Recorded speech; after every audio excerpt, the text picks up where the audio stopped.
The Sasuke recovery arc can be described as the arc where boys become men. The squad goes on a dangerous mission because there's no one else available. The bulk of the arc is back-to-back fights, but this arc stands out from similar types of arcs across the battle genre because of the reason each Leaf Ninja fights and how it's all connected to the central motif. So why do men fight? In Choji vs Jirobo, Choji has an insecurity about being the weakest link on the team. People called him a loser as a kid. His own teammates underestimate him. Jirobo frequently mocks him.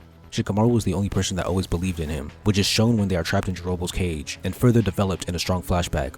He fights to repay Shikamaru's belief in him, so when Jirobo also starts mocking Shikamaru, Choji is pushed into overdrive. He won't tolerate his best friend being disrespected, and proves that Shikamaru was right for trusting in him to beat Jirobo. Why does Choji fight? To repay Shikamaru for being the only one who believed in him. This is why Jirobo is the perfect opponent. He pokes at Choji's insecurities and goes even further by insulting the person Choji fights for. In Neji vs Kidomaru, Neji's reason for fighting is revealed at the very end, but it connects to his last major appearance. When Neji had a flawed belief based on his past trauma, Naruto helped him grow out of it, but he also called him a genius in their fight. Similar to Choji with Shikamaru, Neji wants to validate Naruto's belief in him. Because Naruto called him a genius, he has to win the fight against the Sound Ninja to not let Naruto down and confirm his genius status.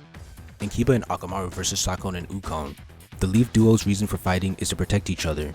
The fight starts by Akamaru being caught in a dangerous position. Kiba sacrifices his safe position to save Akamaru. During the fight, there are several examples of the two making sacrifices to protect each other. The second half of the fight is all about the two doing their best to survive together. Why do Kiba and Akamaru fight? To protect each other. This is perfectly contrasted with Sakon and Ukon. These twins don't care about each other's well-being. While the Leaf duo makes sacrifices for each other, the Sound twins sacrifice each other for their own safety. Akamaru took a hit for Kiba, but Ukon used Sakon to take a hit for him. In Shikamaru vs Ayuya, the Leaf Ninja states early on that no one on their team would abandon an ally to protect themselves. Even earlier in the arc, Shikamaru says that he doesn't really like Sasuke, but the story shows that he and the whole squad are willing to risk their lives to save him because he's one of them, a Leaf Ninja. They're from the same village, so they ride or die for each other. In Lee vs Kimimaro, Lee arrives to take the Sound Ninja from Naruto's hands so that he can go get Sasuke and complete the mission. Before the mission started, Naruto gave Sakura a thumbs up and promised to bring back Sasuke. Here, Lee imitates this and gives Naruto the thumbs up, promising to beat Kimimaro, despite not being at full health. Tsunade's recommendation was to take it easy for a while, but Lee jumped straight into life or death combat. Poetically, both of them fail their promises. Why does Lee fight? He fights for his allies, even when his body is still in recovery. Finally, Naruto vs Sasuke. Naruto's reason for fighting is clear. He views Sasuke as a brother and wants to stop him from going down the wrong path. Going to the Sound would result in Orochimaru taking over Sasuke's body, but Sasuke is willing to make that sacrifice for vengeance. Naruto is willing to break every bone in Sasuke's body if that's what it takes to knock some sense into him and return him to the village. Sasuke is obviously the perfect foil because he sacrificed his bonds to the Leaf in favor of gaining power with the Sound.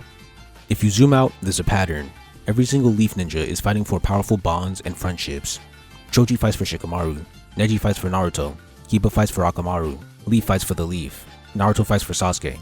This thematic pattern is brilliant and highlights the overarching theme of the story, bonds versus power, which climaxes in the final fight. The thematic pattern becomes even more interesting when contrasted with the entrance of the Sand Ninja. Gaara, Tamari, and Kankuro all show up to save the day, but why do they fight? Out of duty. Their village told them to save Konoha, so they did. Just like with the Konoha Crush, their village told them to attack Konoha, so they did. They don't value bonds, they value duty. In conclusion, the Sasuke recovery arc had mastery over its themes and motifs. Every single major fight contributed to the Leaf's belief in the value of bonds. Many fights had villains that foiled or enhanced the beliefs of the heroes in some way. The final fight was the strongest representation of the dominant thematic debate between bonds and power. Why do men fight? For bonds.